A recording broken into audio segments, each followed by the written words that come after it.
What's up, UFC fans? It's Paulie here, and I'm covering the final Strikeforce. This is the end of Strikeforce, and just like WEC, Pride, and a lot of other big companies that were doing events, Strikeforce is absorbed into UFC. And I think it's pretty good for UFC right now. It's going to make some interesting matchups, and a lot of the big stars in Strikeforce are going to get to put it on the line in UFC and make a name for himself.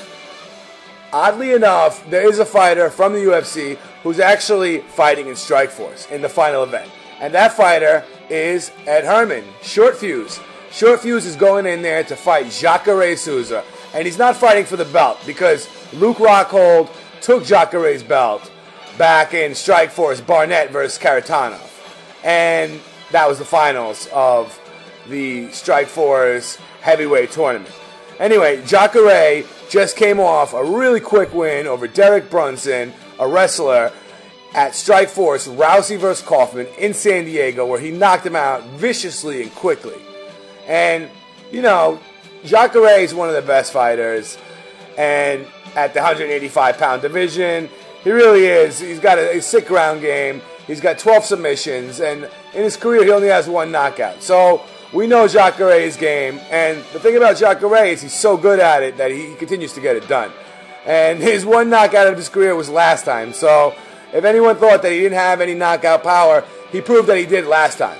Anyway, Ed Herman, he's laying it on the line here going into Strikeforce, and he's 32 years old now, 6'2", so he's going to be taller than Jacare, and he just came off a no contest with Jake Shields, but before that, he put together a 3-fight win streak, which included Tim Crater, Kyle Noak, and Clifford Starks.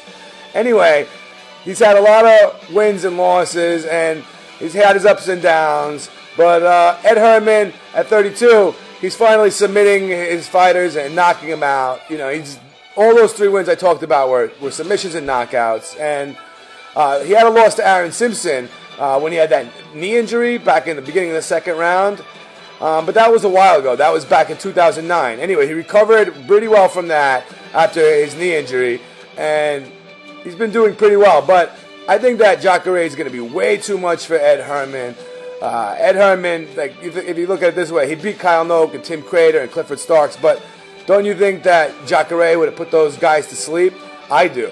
And although Ed Herman, you know, he can hang with guys like Alan Belcher and you know, beat a lot of the UFC fighters, I don't see him beating Jacare in this fight. I pretty much give him no chance here. Ed Herman, 5 knockouts, 13 submissions, is also really good on the ground, but I think that it's a good matchup for Jacare, and you just got to get him down on the floor. I think he'll be able to finish Ed Herman. Jacare Souza, he's 6 feet tall. He should have that lower center of gravity and be able to take Ed Herman down or do a reverse or something. So that's my vote, guys. Bet on Jacare for this fight. Ed Herman, I don't know why you went to Strikeforce, but it's pretty risky and you're most likely going to lose. So sorry you did it to yourself. Anyway, if you like what I said and you've been following my channel, please subscribe. I could use some more UFC fans in here. I could always use some really hardcore fans watching my channel. Thanks, guys.